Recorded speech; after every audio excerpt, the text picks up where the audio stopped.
All right, so tell me about this one. How did Golden Girls help fund the making of Reservoir Dogs? Why should we be thanking the Golden Girls for inadvertently giving us Pulp Fiction? Tell us.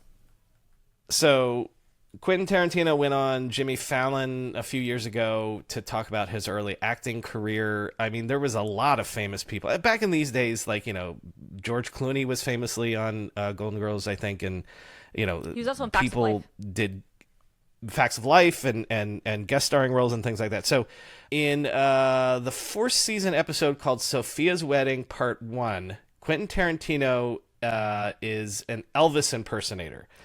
And he told Jimmy Fallon, quote, "One of the few jobs I did get, and not because I did a wonderful audition, but simply because they sent my picture in and they said, he's got it, was for an Elvis impersonator on the Golden Girls. It became a two-part Golden Girls, so I got paid residuals for both parts.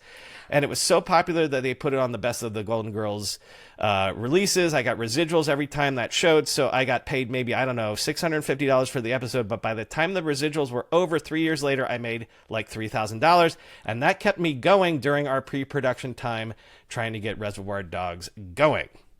So kind of like how Miami Vice inspired the Golden Girls, grittiness seems to stick to this show in weird ways, but It does, and it also kind of reinforces like why it's good to have residual contracts for actors and for syndication things because yes, yep.